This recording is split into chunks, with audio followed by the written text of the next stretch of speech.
Welcome to another episode of New Bedford Creative. I'm your host, Hendrick Hernandez-Resto, and I am excited because today's program is all about music. We will visit three talented folks who are making strides in music, each in their own way. First up is Mike Montero, owner of Abstract Music and Abstract Lab, who is determined to bring our local talent to the attention of a national audience. Then we have the very soulful Marlo Tavares, a family member of the legendary Tavares singing group, putting her brand of R&B vocals on her original songs. And finally, we chat with singer-songwriter Sarah Donner, who will perform one of her original songs for us. So stick around. I'm sure you'll find these three hometown movers and shakers to be inspiring as well as entertaining. And we find ourselves here with a legendary music figure, in my eyes, somebody who I have looked up to as a mentor, and somebody who I look up to as a musician and just general human being. Michael Montero III, aka Mike Life, aka Mikey Life, aka Abstract Labs. How are you? Thank you for having us. Man, that was a great introduction, bro. Can I just bring you around me wherever I go? From now on, don't invite Michael unless you expect me to introduce him. Very humbling, and I appreciate it very much, bro. Yeah, likewise. How Thanks are for you? having me. I'm good, man. Thank you for having me. I'm happy to be here. Thank you. People might not know who you are, what you've done. That's a part of the story. It's not the major part of the story, but I still think it's important for people to understand who you are, what you've done. So give them a brief history. I'm a musician, artist, entrepreneur, just creative. Grew up in New Bedford, studied music and amongst other things. Eventually left New Bedford, joined the Air Force to get out of the city for a little bit and gain some experience outside of the town and some structure and discipline. And came back, went to college here at UMass Dartmouth, studied economics and music, and that's when I decided to start my own company, which at the time was Abstract Entertainment, which I began in 2003, downtown, upstairs actually from No Problemo. And that's what I've been doing since, which has brought me, to LA and gave me the opportunities to be able to learn other aspects of the business, including touring and, the real meat and bones of the business. And, worked with all your favorite artists and traveled around the world a little bit and, try to take those experiences and bring them back here to help create some change and some positive movement in the city. So that's my life in a nutshell. What did you learn in LA that you are implementing here in New Bedford? The main thing I'm really trying to bring back from what I've learned there is the approach and the work ethic that I've learned is necessary to do it at a high level, at the highest level. What LA did for me was it put me around people that were like myself that would leave their hometown to chase their dream.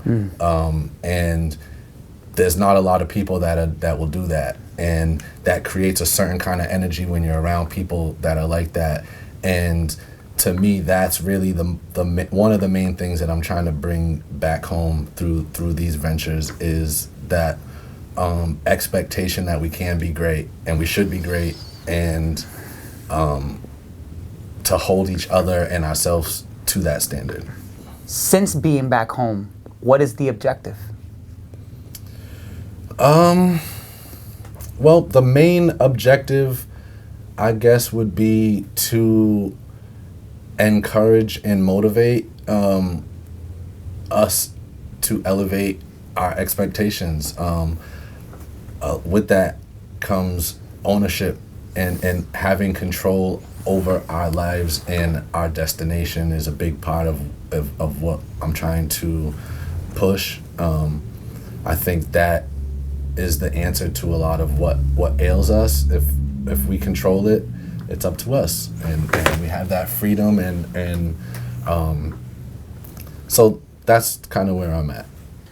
What can you share with us that's just something that's exciting, something that you're working on that you're energized about? Well, so here in the building, we have two complete different business models. So we have Abstract Music, which is my personal company, which we really focus on production, artist development, management, and helping artists create a strategy and reach where they're trying to go with their music. Secondly, we have Abstract Lab, which is it's a collection of creators inside the building where we work together to kind of help each other, build each other's business or push each other along in whatever venture we're all trying to work together. So we have things kind of going on in both of those. Really, in the Abstract Lab right now, what we're really trying to do is just pour our energy into each member and their business and help them refine and obtain their goals. And that varies from room to room. The salon's goals are different than the podcast goals are different from the production studio's goals. So we're spending a lot of time doing that. As far as Abstract Music is concerned, I'm really focusing on handpicking a couple of artists to really pour my energy into and guide and use the network that I've built to get them to where they need to go, and hopefully cut out some of the BS that we all usually have to deal with to get there. So we have that going on. We're really locking in on creating new material, presenting it properly on stage, and then taking it on tour, getting our music out of New Bedford and traveling around the world with it. So that's one thing. Two, we're really focusing on as well the merch company, the New B Clothing. We have new designs coming out, new things for this new season coming up. And, to me, this is a way to represent my city outside of my city, and also just to kind of galvanize us as a unit. Because outside of New Bedford, we're just New Bedford. We're not North End, South End, West End. We're not even New Bedford. We're Boston to everybody else outside of here. So that's the truth I it's identify important with. for me to represent the city, to help kind of instill pride in our city by us representing us as a whole. And right now, that's where my energy's on. I have a couple business ventures I'm working on here inside the building as well. And we're just trying to, keep the ball rolling, keep doing the things they told us that we couldn't do. What do you think it is about creatives that make them generally, not always, but generally, make them such good entrepreneurs, business owners, executors of that stuff? I actually don't agree with that. Oh, really? No. Good. From what I found, most creators aren't really good at the business side of things. And I think that's because, especially those that are great, it takes so much time and energy and effort to master your craft that a lot of times that energy can't go into the business side of things. And so for the most part, I find a lot of creatives lack that understanding of business and of how to run a business and how to turn your creativity and your art into a business. That's a difficult thing, and most don't connect those two. I think my story's a little bit different as to where I went to college and I studied economics and business really before I fully went into music as a business. So yeah, I think that's a challenge, and I think that's another reason of why we created what we did here, is to kind of bridge that gap and help artists generate income from their music and their art. And not only generate it, but build a sustainable business, have your paperwork right, have, all that stuff in place. That's what we're trying to do here. So where can people find you, locate you, discover you, to support you, help, and become part of maybe what you're doing down the road? The number one place to kind of tap into pretty much everything we're doing as Abstract Music or the Abstract Lab is our website. It's theabstractlab.com. Abstract is spelled ABSTRAKT. So theabstractlab.com, you can tap in with us. You can tap in with all of our members that are in the building. We have merch there. We have all of our events, current events and upcoming events, and ticketing, and all our stuff kind of runs through there. And then on social media, IG, I'm on Mikey Life NB, and that's how I can pretty much be reached for anything. Mikey Life, the Abstract Lab master, an OG to me, a legend in the game. I want to thank you for your time, your knowledge, your wisdom, your experience, and I'd love to have you back at some point. I thank you for your contribution, not just your words and your time here today, but your contribution to art, to culture, and to the community. We're lucky to have you. I appreciate that very deeply, man, and thank you for having me, and much respect for creating this platform, and I wish you all nothing but luck. Thank you.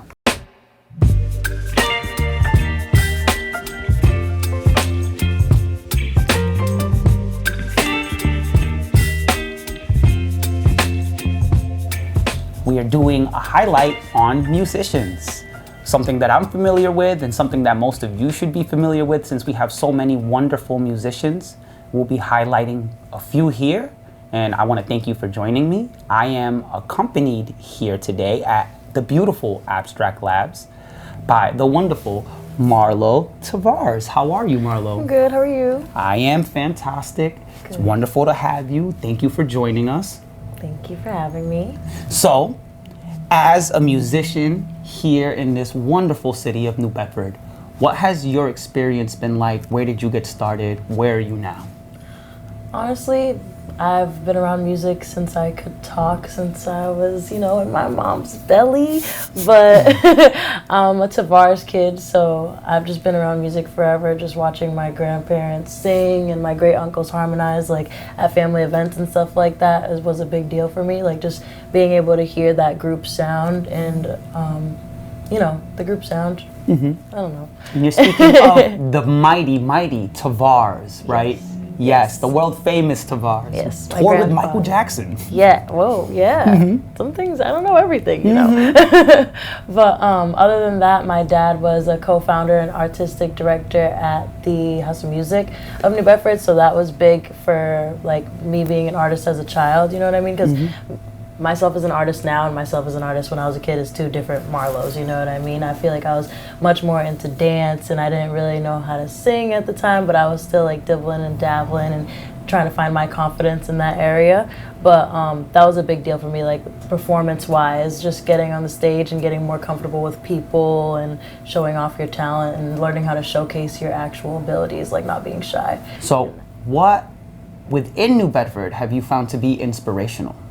The amount of diversity and the acceptance we have here. Like, I feel like that's just a New Bedford thing. That's normal for us, you know? I agree. So I just love that here, that I feel like this is a good start for me. You know, I feel like I can lay my roots at home. I don't feel like I have to go somewhere else. Who are your musical influences?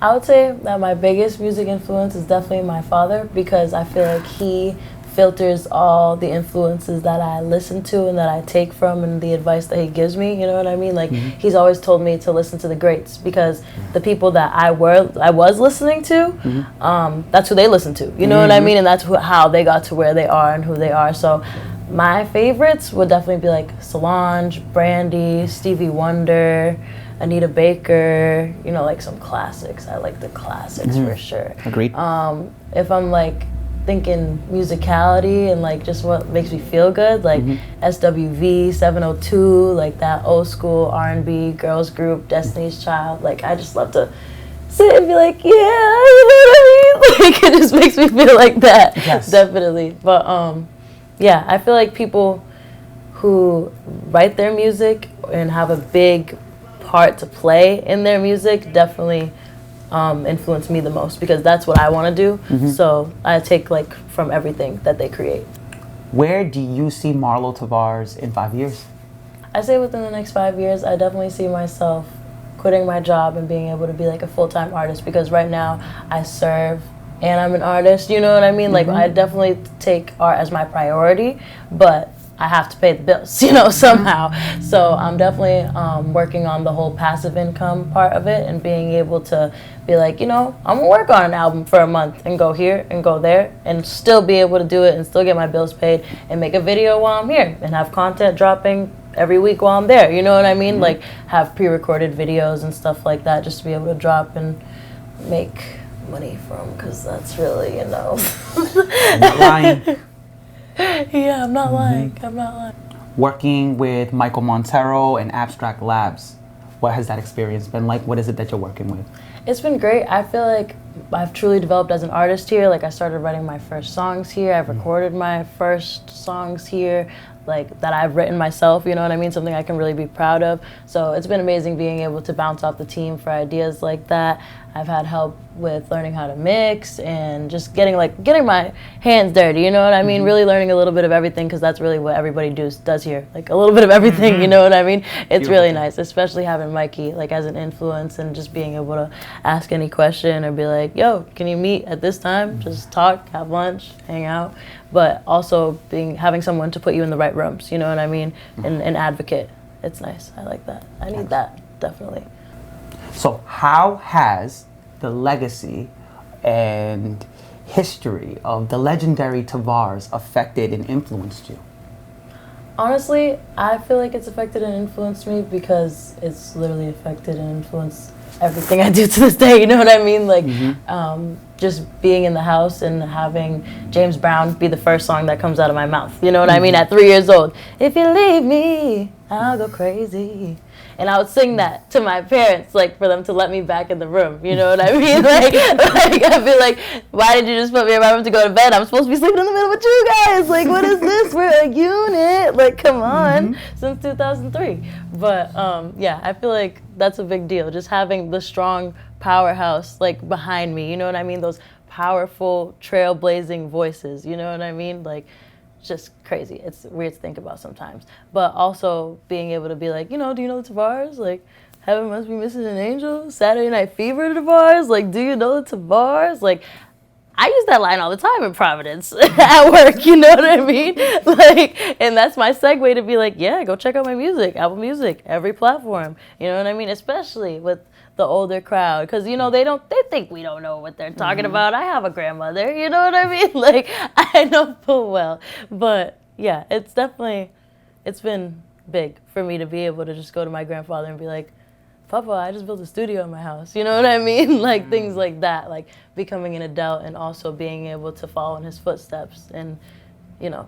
Being that the legendary Tiny Tavares of the Tavares Group is your grandfather, and that Tavares basically lit the torch with their musical legacy and carried it this far, how do you plan on carrying that torch, that legacy, that history, that excellence moving forward for the next generations?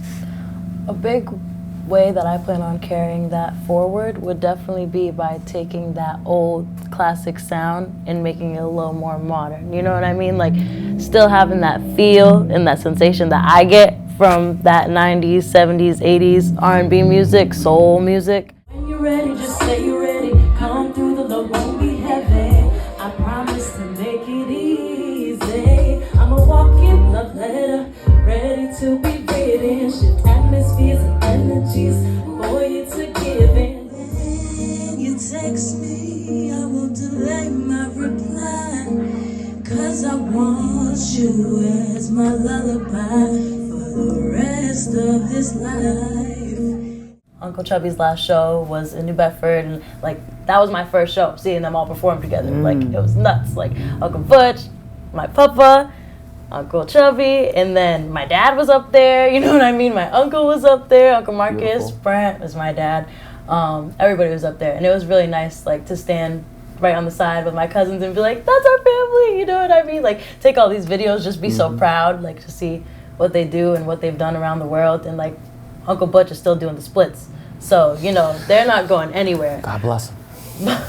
But yeah, it's just, I love it. I love them. But yeah, that's about it.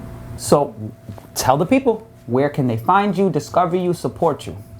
So you can find me on everything. I'm on Instagram, I'm on TikTok. You can find me on Instagram at 444 Marlo 444. My name's Marlowe. And then you can find me on Apple Music, Spotify, Tidal, Pandora, whatever you listen to, I'm on there. It's just Marlowe, the Love Letter EP. You can look up the Love Letter, Marlowe, Marlowe. You'll find it there. 4 songs. Got another one too. Got some more coming. So yeah, that's what's up with me. Excellent. Marlowe Tavares, legacy artist, emerging artist, Abstract Lab member. Yes, sir. I thank you very much for being here and joining us today. Thank you for having me. This was fun. Thanks. Thank you.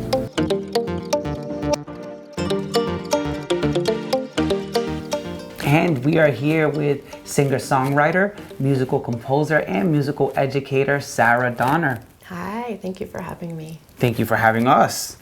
Sarah, I wanted to start off by asking you briefly, shortly, quickly, what inspired you to start? What motivates you to continue? Where do you see yourself going with your art? I started basically out of the womb. I was singing or crying.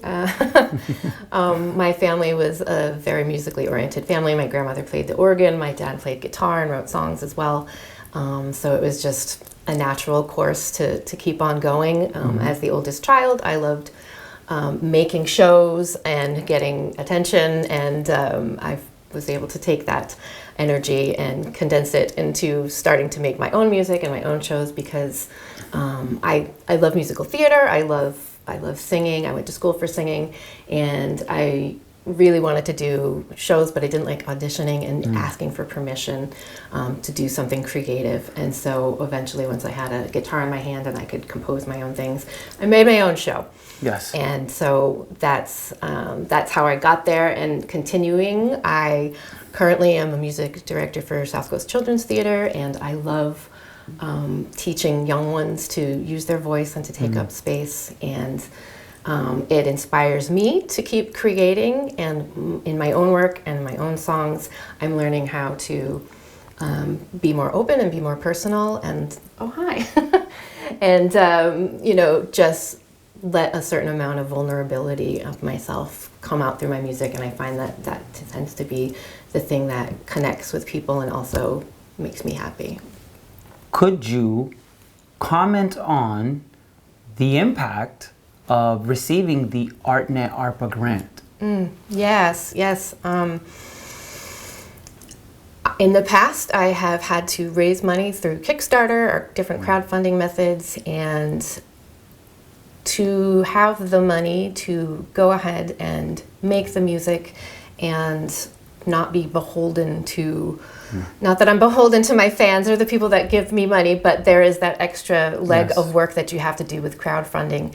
And when you receive the grant and you can just use that money to make the things that you want to make, there's a burden that is lifted and sort of a creativity that is that moves through you when you don't have to also think about all the other aspects of the crowdfunding that come into play when you do or make your money that way.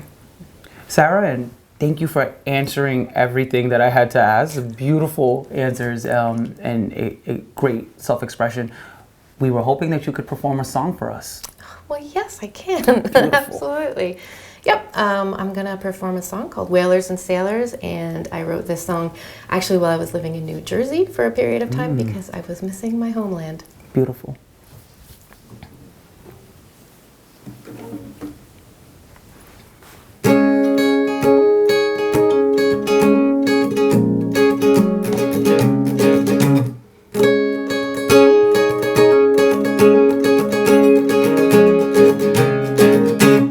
Gravity's stronger than all this fear-mongering, but it's more fun to be scared than tied down.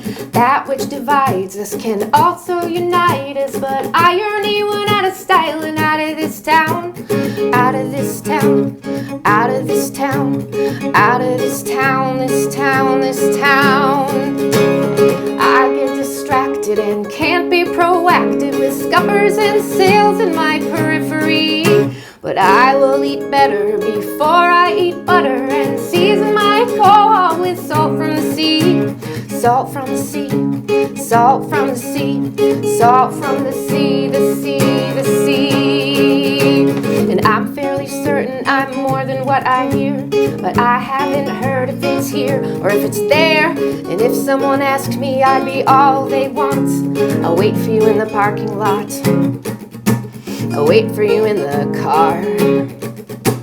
Hey,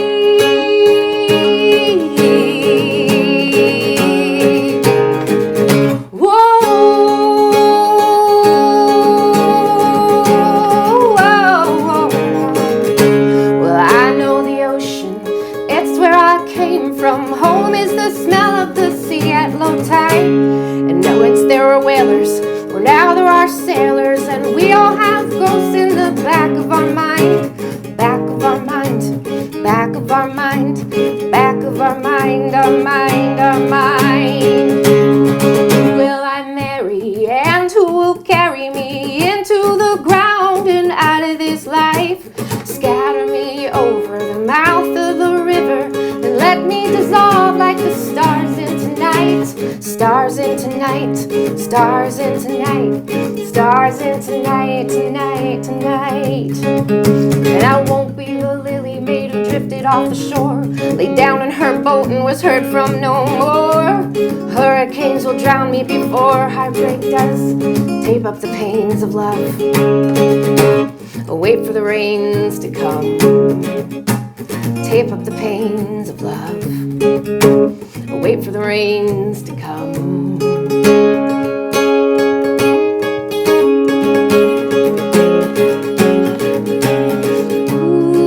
Ooh, yeah, I'm fairly certain I'm more than what I hear, but I haven't heard if it's here or if it's there. And if someone asks me, I'd be all they want. I'll wait for you in the parking lot, I'll wait for you in the car.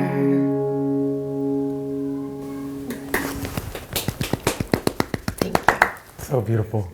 Sarah, as a musician myself, I know that the process of creating music varies from artist to artist. Could you explain or elaborate a little bit on what your process is like? Oh, sure, yeah. When it comes to writing songs, I usually start with noodling around on an instrument, and I don't always have necessarily the subject in mind that I'm going to write about. But for me, my voice is my instrument, and so while I start noodling on some chords, I start vocalizing at the same time and making different sounds with my voice, and I find the places in my voice where it shines, and I try to take advantage of that. And I love words as a songwriter, and so I try to also find words that are interesting to throw in there and kind of take the listener's ear and make them perk up and go, what did she say? What's a quahog? I really like to add, specificity to my words and my songs and tell the story that way. Sarah, amazing to be in the presence of your home and in your presence and in the presence of your art. That was an amazing performance. Thank you for having us, and thank you for being with us. Thank you so much for having me. I appreciate your coming on here and letting me share my stuff. Thanks. Thank you for watching this episode of New Bedford Creative. I've had a great time interviewing Mike Montero, Marlo Tavares, and Sarah Donner. They are part of the reason why we say that we have a lot of talent in the South Coast area. If you want to check out past episodes of New Bedford Creative, visit the City of New Bedford's official YouTube page and search New Bedford Creative. There, you'll find 10 previous episodes all about talented local artists to binge watch at your leisure. And watch for future episodes coming soon. We've got an exciting year planned, so stay connected and I'll see you again soon.